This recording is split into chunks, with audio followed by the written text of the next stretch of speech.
Hello and good afternoon. So today I'm going to deal with the first section of the wasteland, and that is the burial of the dead. We have 5 sections in the wasteland, and the first one is the burial of the dead. Now try to have a look at the title, and this is the burial of the dead. So it is a line from the Anglican burial service. And this may be the burial of the fertility god or any dead person. So the fact is that it is related to the funeral service in any Anglican church. Now death is followed by rebirth, but modern human beings, they are spiritually dead, and that's why the very idea of rebirth is painful to them. You can say that they are in a death-like situation and they do not want to get up from this death-like situation. I mean, any kind of activity is disliked by them, and that's why they want to remain passive. Is that clear? Then, if you go through the text of the first section, you'll find that you know it begins with the month of April, and April here has been called the cruelest month. Fine. Now try to understand, the month of April is very significant in Christianity. How? See, this is the month of growth and decay, and this is the month of, death and rebirth. See, if you remember, Jesus Christ was crucified in the month of April, and he got resurrection in the month of April. So it was Friday when he was crucified, and he got resurrection on Sunday.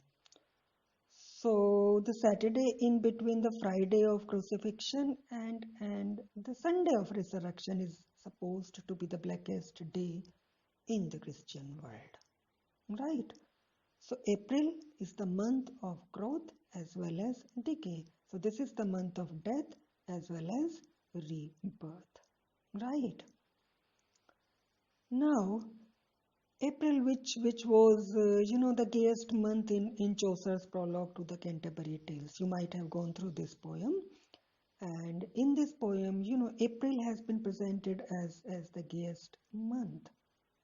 But in the wasteland, now this month of April has turned into the cruelest month for the modern wastelanders. So what has happened that the month, which was the gayest month in the 14th century, and now in the 20th century, it has turned into the cruelest month. So the answer is that, in the modern society, we have lost faith in God, and we do not believe in religion. We do not believe in relationship. We are working with machines and computers. We feel isolated and alienated. We have become, rootless. We are derooted from our roots, and we have given way to sexual perversion, and that's why this month of April, it has become the cruelest month to the modern wastelanders, right? So April, which was once the gayest month in Chaucer's prologue to the Canterbury Tales, now it has turned into the cruelest month, right? Now, again, if you try to have a look at the section, you'll find that it presents the attraction of human beings for death, or it presents the difficulty in rousing from the death-like situation. Means, men in the modern society, they do not like to face the reality, and April, the month of growth and rebirth, it is no more the joyous season, but it has become the cruelest month, right? Then the text shows in the winter season, the earth remains covered with snow with no stirring of life, and that's why the need for action is almost forgotten. During the winter season, I mean, the earth becomes somehow barren and desolate, and you cannot find any stirrings of of life, and that's why the need for action is almost forgotten during the winter season, right? So you can say that spiritually people have become as dead as dried tubers, right? Then the same thing, you know, it develops through Mary. Mary is a character in the book, and she's a German princess, right? So the theme of degradation, it develops through Mary, who is a German princess, and she remembers her past experiences of love and sexual pleasure. And she remembers how, she got sexual pleasure in the company of the Duke during the winter season, right? So the section presents the theme of degradation through their journey to the mountains. And, here, I mean, on the mountains, one can feel free for sexual enjoyment, right? So this idea, it runs through the past memories of this princess. Fine. I'm just quoting some lines, and with the help of the lines, I would like to clarify, how uh, human beings in the modern society have become, wastelanders, right? The lines are, I'm just quoting. This is basically one line. What are the roots that clutch? What branches grow out of the stony rubbish? So the roots clutch, and the protagonist is not able to find out, I mean, what branches grow out of the stony rubbish. Then, the answer again is given by the protagonist, who is Tiresias here. He says, I'm just quoting the lines, Son of man, you cannot say or guess, for you know only a heap of broken images, where the sun beats and the dead tree gives no shelter, the cricket no relief, and the dry stone no sound of water. Right? Actually, these lines remind us, something about Ezekiel. I mean, the prophet, who was invited by God to analyze the barrenness, on mountain. Fine. So as Ezekiel was invited by you know God to have a look at the barrenness. In the same way, here Tiresias is inviting we people, I mean modern human beings, to have a look at the modern, spiritual desolation and barrenness. Right? So, in the modern society, we cannot say anything, we cannot guess anything. Why? Because, we have become like a heap of broken images, like a heap of broken images. So this world has become a heap of broken images, and here the sun is very scorching, and here the tree does not give any kind of shelter or shadow, and here the crickets, they give no relief, and at the same time the dry stone cannot give any sound of water, right? So this is the panorama of the modern wasteland, where nothing is growing and everything is dead, right?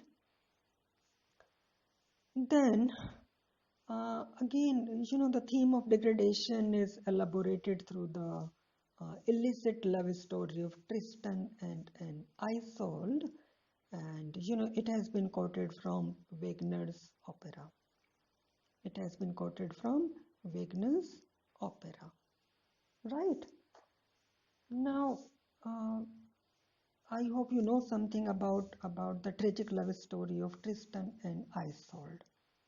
I'm telling you in very short. See, this is story of Tristan and Isolde.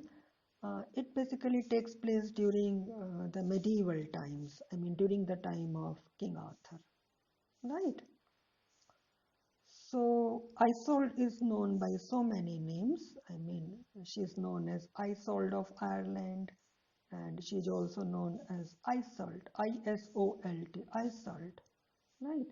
And she is also known as Isielt or Weissold, right? Anyways, I mean, this Isolde was the daughter of, Anguish, Angwish. So she is the daughter of Anguish, and Anguish is the king of Ireland, right? Now what happens, basically, even during her childhood days, this Isolde was engaged to King Mark. King Mark, he was the king of Cornwall, right? Anyways, so when Isolde grew up, that time King Mark sent his nephew Tristan to Ireland in order to escort, in order to bring the lady back to Cornwall, right? Anyways, see, before leaving Ireland, the mother of Isolde, she gave a love drink or a love potion to the handmaiden of, Isolde, Brangarine. That is the name of the handmaiden of Isolde. So at the time of leaving Ireland, Isolde's mother, she gave a love potion or a love drink to Brangarine, and she asked Brangarine, to give it to Isolde during, at the time of her first night of marriage or first wedding night, right? But unfortunately, during the journey, this drink was drunk by Isolde and Tristan, and the result was that now they both fell in love with each other, right? Anyways, you know very well that Isolde was already engaged to, you know, King Mark. So, you know, the marriage was bound to take place and they both got married. Isolde got married with King Mark. But due to the impact of that potion, she remained secretly in love with Tristan. And they both, kept meeting secretly. But one day, this affair came to the knowledge of King Mark, and he forgave Isolde, but he banished Tristan from Cornwall, right? So Tristan kept moving from one place to another place. He went to the court of King Arthur also, and finally, he reached Brittany. Brittany, that is the name of a place, right? In Brittany, he met another girl, but interestingly, this girl also had the same name, Isielt. And Isielt, it was already the name of his, beloved, Isolde. Isolde had so many names. So here in Brittany also, in Brittany, he met another girl, but with the name Isielt. Now he was attracted towards her. Why? Because of the similarity of her name to his earlier love, right? And he married her. But this marriage could not become successful. Why? Because Tristan was already in love with Isolde, and now she married this lady just because there was a similarity between her name and the name of his, earlier love. So with the passage of time, he fell ill. It was a kind of serious illness. Now finally he sent a message to his earlier beloved Isolde, right? And he felt that he could be saved only if Isolde agreed to come there, right? Anyways, now Tristan says that if she agreed to come, then the returning ship's sails would be white, right? Or the sails would be black if she did not agree.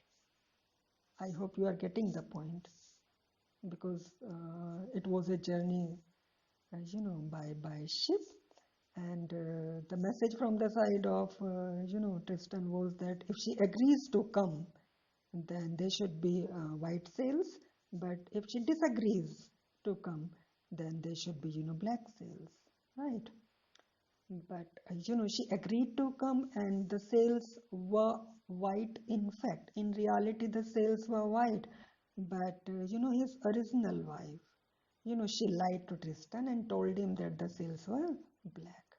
Now he could not tolerate this, shock, and he died of grief before Isolde could reach him. And soon after, Isolde also died. So this is the tragic love story of, Tristan and Isolde. But now, what is the problem in this love story? The problem in this love story is that, it is love outside marriage. It is love outside marriage. So this is the violation of the sanctity of, love. And that's why, as I have told you, that violation of, sanctity of love, it results, it results in degradation. It results in degradation. So the theme of degradation is here elaborated through the illicit love story of Tristan and Isolde, and it's quoted from Wagner's opera, right? Now the song from Wagner's opera, the line is "Fresh blows the wind." This is sung by a young sailor abroad, right? This is sung by a young sailor, right? And this the ship is bringing Isolde to Cornwall, right?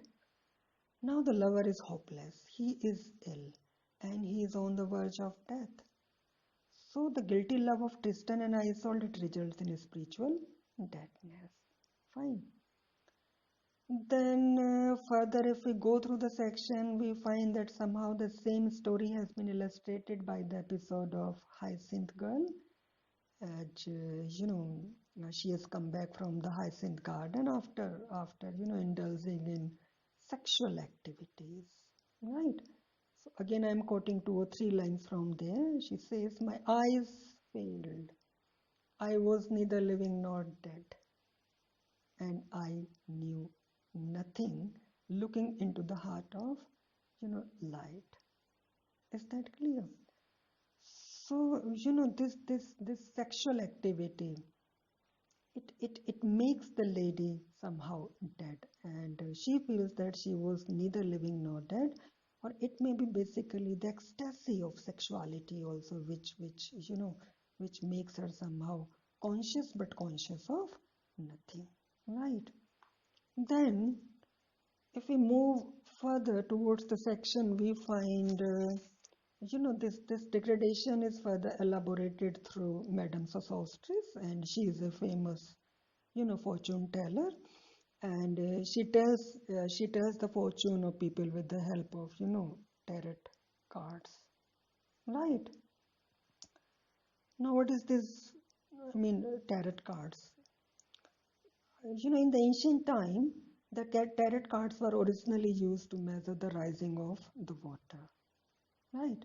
So it means it was an event of the highest importance to the people. But in the modern society, the function of the tarot pack, or the function of the tarot cards, it has degenerated. Why? Because now Madame Sosostris is using tarot cards in order to tell the fortune of people. And earlier, this was used in order to measure the rise and fall of the Nile River, right? So in the modern society, there has come a kind of degradation in the function of this tarot card, right? So the lady is engaged in vulgar fortune telling, and this fortune telling is strictly prohibited in that area, right? Then, she's taking different cards one by one, and with the help of some symbols or some images on the cards, she's telling the fortune of the people, right? Now, what are the different pictures which are carved on the cards, and with the help of which she's telling the fortune of her customers? See, On one card, there is the picture of a drowned Phoenician sailor. And this drowned Phoenician sailor, he may stand for the fertility god. I mean, the fertility god um, whose image, you can say that whose image uh, was thrown into the sea every year to symbolize the end of summer. Right? Now, drowning, this is a process of transformation. And that's why his eyes have been turned into pearls. So one line is from the Tempest, and that is, those are the pearls that were his eyes. Anyways, this drowned Phoenician sailor, he stands for the fertility god, whose image is thrown into the sea every year to symbolize the end of summer. Then on another card, we have the picture of Belladonna. She is a lady of rocks. She is a lady of situation, means she is very skilled in the art of manipulating sexual activities, right? And she stands for womanhood in the modern wasteland, right? Then on another card, there is the picture is, there is a man with three staffs. So it may be, Kingfisher himself, and he's the symbol of degenerate humanity, and he needs threefold remedy. Threefold remedy. Now, what may be this remedy? To give, to sympathize, and to have control. So, if you give, if you sympathize, and if you can have control, then you can get rid of this, degeneration, or you can achieve salvation, right? Then on one card, there is the image of the wheel, and it symbolizes the cycle of seasons, and it also symbolizes the ups and downs of human life, right? On one card, there is the picture of one-eyed merchant. So it simply means that this one-eyed merchant is blind to spiritual or religious, facts, right? Then on another card, we have the picture. This is a blank card basically. And this blank card, this lady is forbidden to see. So it means, this blank card stands for religion, which modern people, do not believe in. And this Madame Sosostris also does not believe in religion, and that's why she is forbidden to see this card, right? Then we have the picture of the hangman, and this hangman may be the fertility god, or this hangman may be, Jesus Christ, right? So the fact is that different pictures are carved on cards, and with the help of these, images, she's telling the fortune of the people, but she's not able to identify the picture of the hangman because this hangman represents the hanged god of Fraser or Jesus Christ, because she is blind to spiritual truths, right? Then after this passage of Madame Sosostris, Eliot proceeds to address the unreal city. Now, this unreal city may be any city in the modern wasteland. It may be London, it may be Paris, it may be Athens, or it may be Vienna, right?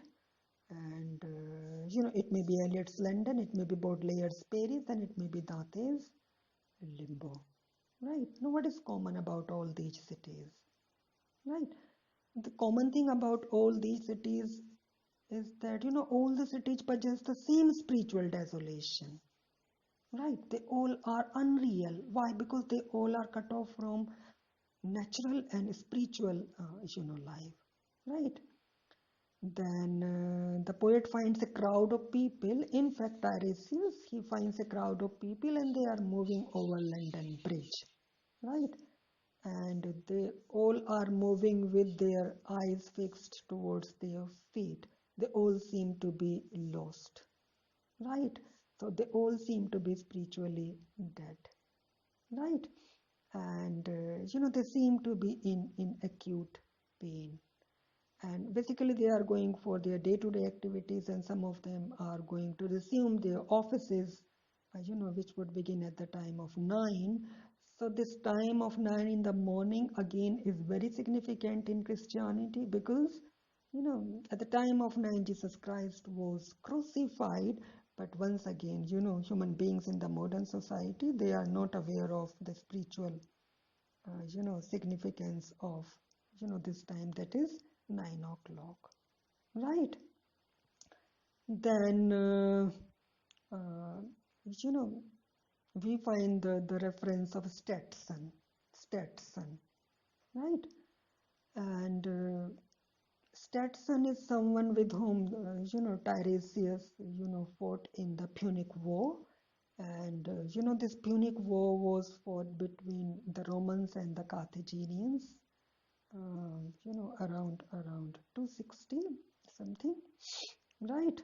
So the reference of Stetson, with whom the protagonist, fought in the Punic War, once again it is giving a kind of, it is giving a kind of desolate picture in the modern society, right? So this Punic War is giving the idea that all the wars are one war, all the experience is one experience, right? So Stetson is every man, including the reader and the author, himself. Fine. And in the same section, we find the reference of corpse, and corpse, stands for spiritual failure. And we also have the reference of dog, and dog, stands for spiritual awareness. And this spiritual awareness would rouse people from their death-like bed, right?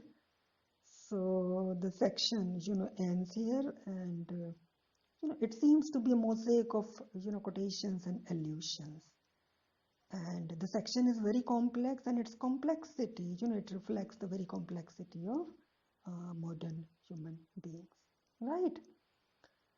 And in this section, rather in all the sections, Eliot has quoted from different ages and writers. Why? So by quoting from different ages and different writers, perhaps Eliot is trying to universalize the theme. And what is the theme that he is trying to universalize? He's trying to show degradation.